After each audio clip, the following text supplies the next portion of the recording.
1 Samuel chapter 28. Samuel had died some time earlier, and people from all over Israel had attended his funeral in his hometown of Ramah. Meanwhile, Saul had been trying to get rid of everyone who spoke with the spirits of the dead. But one day the Philistines brought their soldiers together to attack Israel. Kish told David, "Of course, you know that you and your men must fight as part of our Philistine army." David answered, "That will give you a chance to see for yourself just how well we can fight." "In that case," Kish said, "you and your men will always be my bodyguards." The Philistines went to Shunem and set up camp. Saul called the army of Israel together, and they set up their camp in Gilboa. Saul took one look at the Philistine army and started shaking with fear.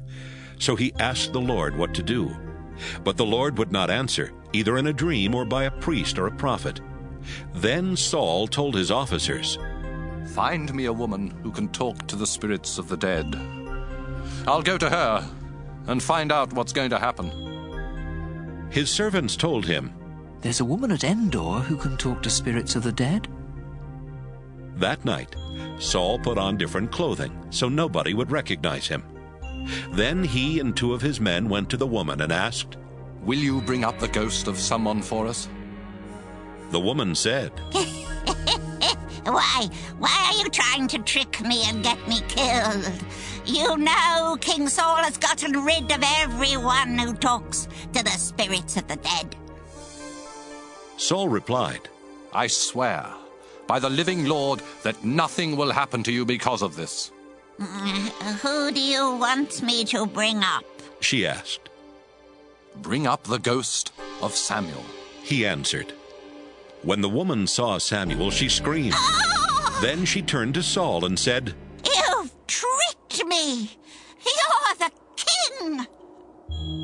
"Don't be afraid," Saul replied. "Just tell me what you see."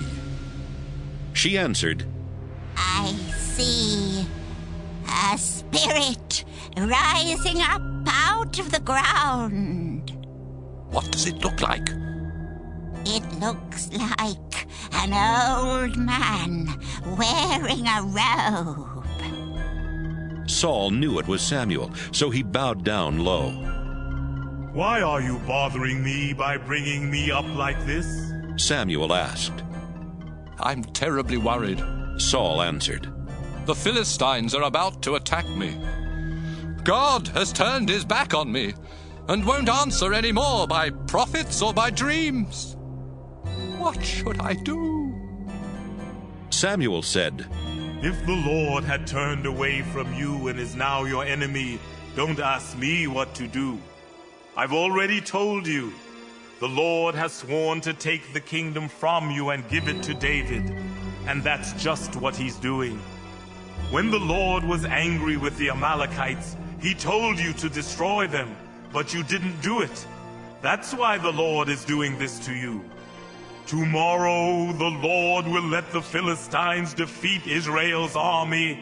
Then you and your sons will join me down here in the world of the dead." At once Saul collapsed and lay stretched out on the floor, terrified at what Samuel had said. He was weak because he had not eaten anything since the day before.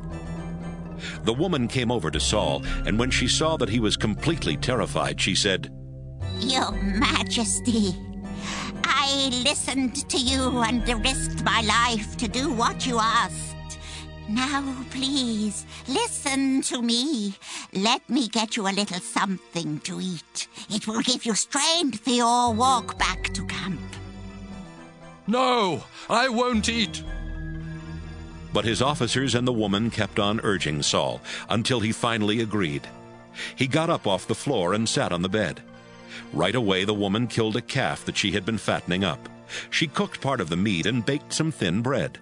Then she served the food to Saul and his officers, who ate and left before daylight.